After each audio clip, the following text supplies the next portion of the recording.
Assalamu alaikum class 7. Today is Thursday 8th April 2021. I am here again with your new lesson. I hope you enjoyed last lesson and same would be with this lesson. In the last lesson we learnt about the life before Islam, pre-Islamic Arabia. So how was the Arab before Islam?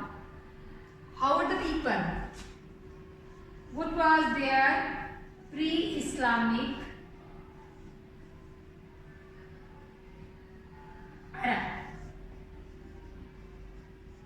What was their religious, social, cultural and economic life?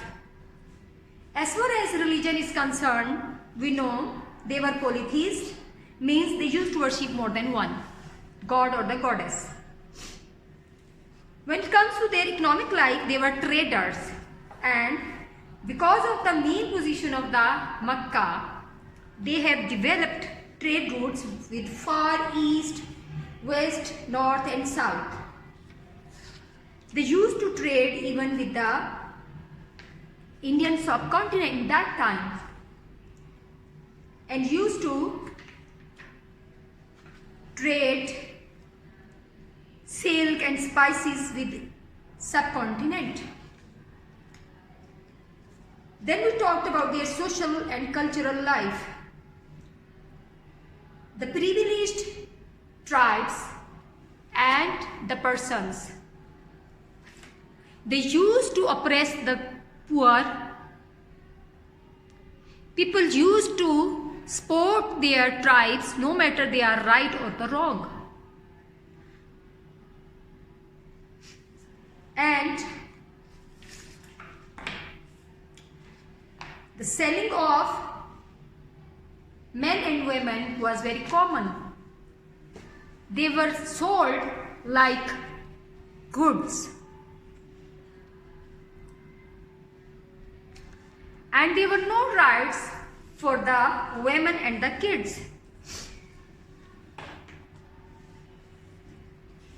In that darkness, there was a person who was from Quraysh, and the Quraysh were the people who were custodian of the Makkah. That's why they were very respectable, because Makkah was center of their religious activities. And Prophet Muhammad sallallahu alaihi wasallam was from Banu Hashim, which was one clan of the Quraysh tribe. He was born in 570 CE after the death of his father, while his mother died when he was only 7. After the death of his mother Amna bint Wahab passed away when he was only 7. Then he was looked after by his grandfather Abdul Muttalib. When he passed away, his uncle Abu Talib, he started to look after his orphan nephew. Once he went with his uncle for trade to the present cities of Syria, Bosra. A Christian monk observed a small cloud providing shade from the scorching sun to him. He was astonished. He came and asked the Abu Talib about him. Abu Talib told him he was his nephew, orphan nephew Muhammad bin Abdullah.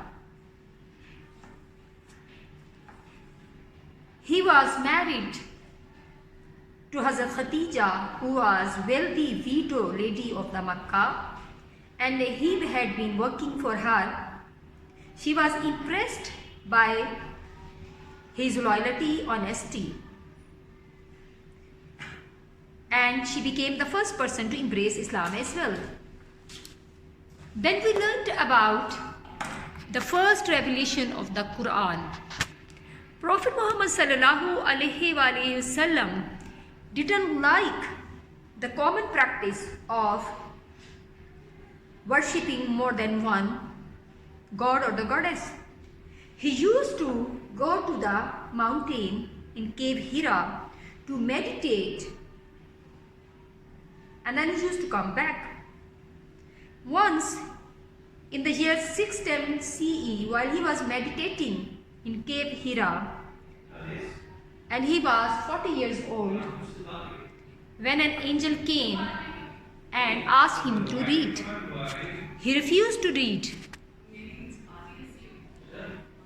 Then the angel again asked him to recite. He refused again. The third time, angel asked him to recite. He said, I can't read.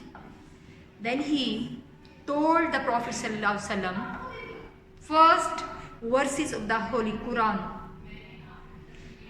After that, Prophet Muhammad ﷺ starting preaching the people about the oneness of the God, about the day of the judgment, and to accept the people, to accept him as the last messenger of Allah. He also asked the people to give up their greedy business practices, disregard for the poor and mistreatment of the slaves. People became, in fact, rich, and the noble of the society became his enemy. Poor people started accepting his message.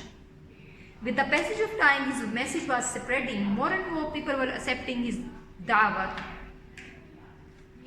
The noble of the Makkans feared that the Prophet Muhammad ﷺ might claim leadership, and they wanted to end his practices. So they all approached to the Abu Talib and asked him to stop his nephew from preaching the teachings which he was preaching. He refused. Then they social boycotted the Prophet ﷺ, and he was forced to live in a narrow valley for 2.5 years. Then Abu Talib died in 620 CE. As long as Abu Talib lived, the Makkans dared not to attack the Prophet openly. After his death, the rulers of the Makkah began to openly persecute Prophet Muhammad ﷺ and his followers. Slaves were forced to worship idols, and the businesses of the wealthier Muslims were boycotted. They even plotted to take the life of the Prophet Muhammad ﷺ.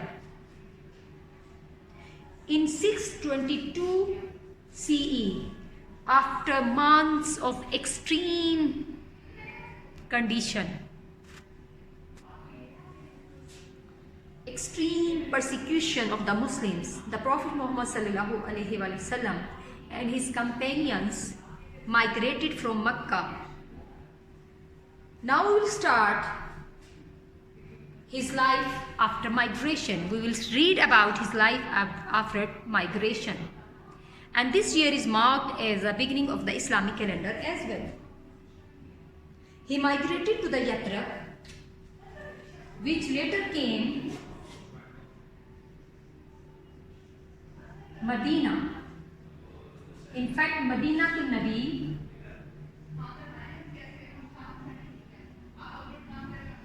means city of the Prophet.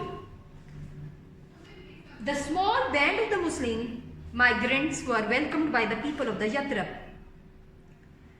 प्यारे नबी सल्लल्लाहु अलैहि वसल्लम ने Medina में Islamic state की बुनियाद रखी, जो कि आखिरकार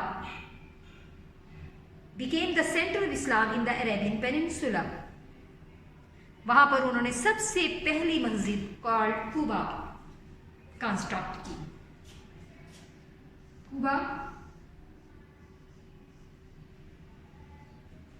This was the first mosque in Islam.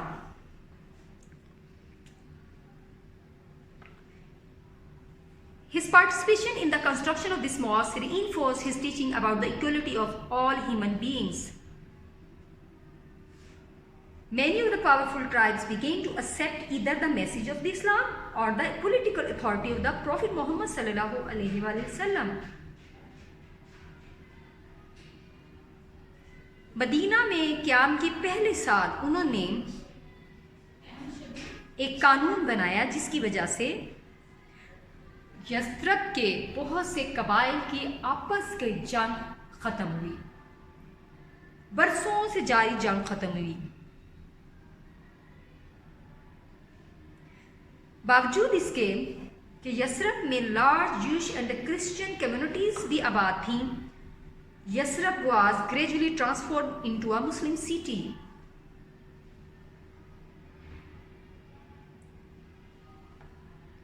Yasrib was transformed under the leadership of the Prophet Muhammad sallallahu alaihi wasallam.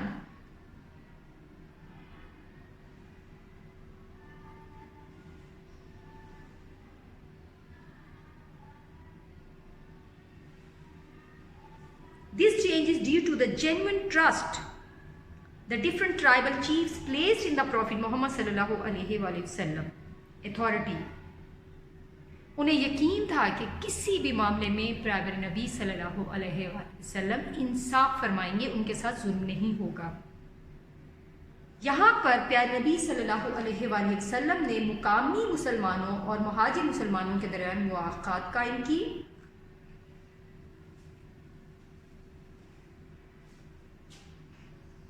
This bond was created between Muhajirin and Ansar. They were made brothers.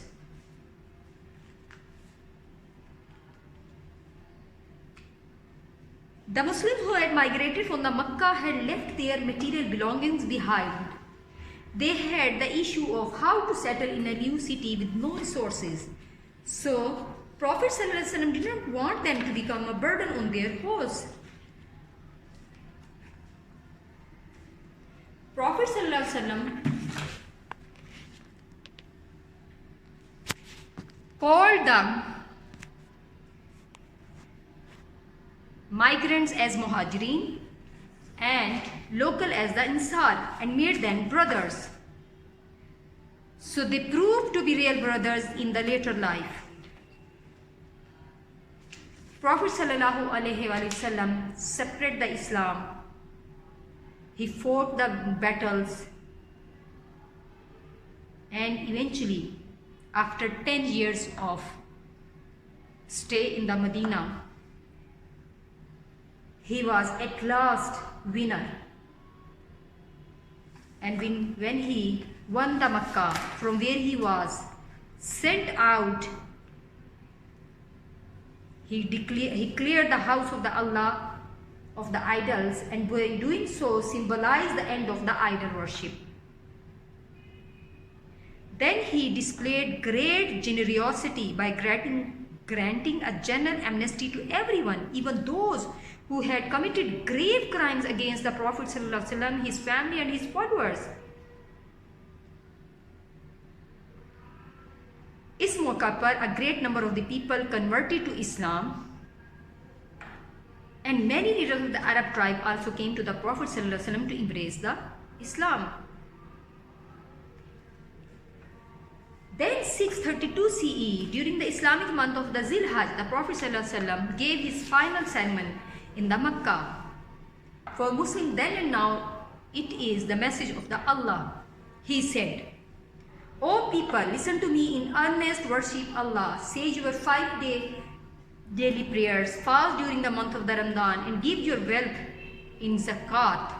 Perform Hajj if you can afford to it." He also said, all mankind is from Adam and the Eve, and Arab has no superiority over a non-Arab, or a non-Arab has any superiority over anyone else.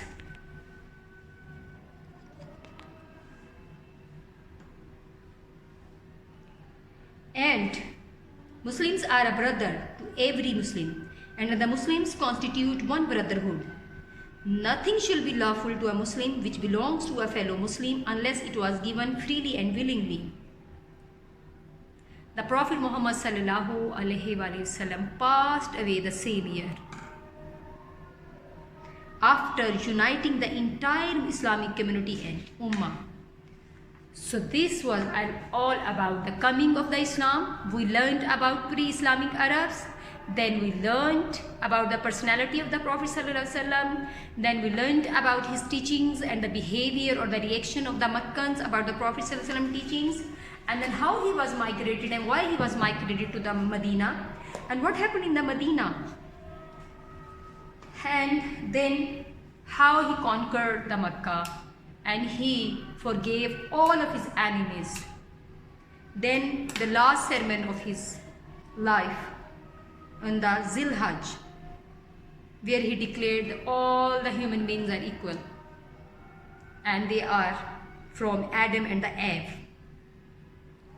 And then the Prophet ﷺ passed away, uniting the entire Islamic community and Ummah. So we are blessed. Alhamdulillah, we are Muslims, we are followers of the Prophet Muhammad sallallahu alaihi wasallam. We have Quran for the guidance, we have Sunnah for the guidance. And everything is clear to us what to do and what not to do. And why to do goods and why to avoid bads. Means we have a clear concept about the life hereafter. So this was all about the first chapter. And thank you for watching. Till next, Allah Hafiz, Assalamu Alaikum. Now I'll share some interesting facts about Prophet sallallahu alaihi wasallam. Many historians accept that the Charter of the Medina, also known as the Constitution of the Medina, which was dictated by Prophet Muhammad sallallahu alaihi wasallam, was the first written constitution in the history. Means इससे पहले कभी कोई आइन कानून कि जिसमें तय किया गया हो कि किस सूरत हाल में क्या किया जाएगा नहीं लिखा गया. ये सबसे पहले प्रॉफिट सल्लल्लाहु अलैहि वसल्लम ने लिखवाया. It was also significant because it guaranteed religious freedom and gave equal rights to every citizen. इसमें हर एक को उसको अपने मज़हब पर, चाहे वो हिंदू हो, यहूदी हो, ईसाई हो, उसके मुताबिक हर एक को अपने मज़हब पर अमल करने की आज़ादी है. और उस वक्त के हालात में क्रिश्चियंस और यहूदी इसमें शामिल थे. इसी तरह आज पूरी दुनिया में मुसलमान पाए जाते हैं. मोहम्मद सल्लल्लाहु अलैहि वसल्लम की तालीमात पर पूरी दुनिया में अमल किया जाता है. और the teachings of the Islam he preached have a universal appeal. Moreover, he was seen as completely trustworthy. वो इस कदर ईमानदार और काबिल एतमाद थे कि उनके दुश्मन भी उन्हें अमीर और सादिक से के नाम से पुकारते थे और अपने वैल्यूएबल्स उनके पास अमानतन लिखवाते थे.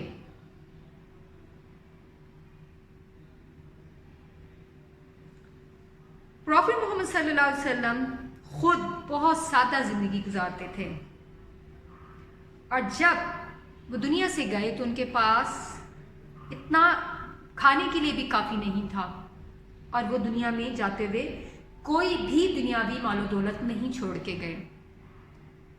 वो तमाम अंबिया के आखिर में आए, इसलिए वो ख़ातिमुल मुरसलीन हैं, अल्लाह ताला के महबूब हैं और हम सब के लिए रोल मॉडल हैं. उन पर ईमान लाए बगैर हम मुसलमान नहीं बन सकते और उन पे सिर्फ एज ए प्रॉफिट नहीं हमने ईमान लाना, बल्कि he was the last profit. He was basically the seal of the prophecy. उनके बाद नबूवत का सिलसिला बंद हो गया, अब कोई भी नबी नहीं आएगा. हमने प्रॉफेट सल्लल्लाहु अलैहि वसल्लम की लाइफ के बारे में और फिर उनकी सिग्निफिकेंस के बारे में जाना कि वो किस कदर ईमानदार दयानतदार थे और उनका जो कंट्रीब्यूशन है हिस्ट्री में, क़यामत तक उनका नाम ज़िंदा और कायम रहेगा और उनके दीन पर लोग अमल पैरा रहेंगे. ان کے نام جب بھی ان کا نام لیا جائے تو ہمیں صلی اللہ علیہ وسلم لازمی کہنا چاہیے. Thank you.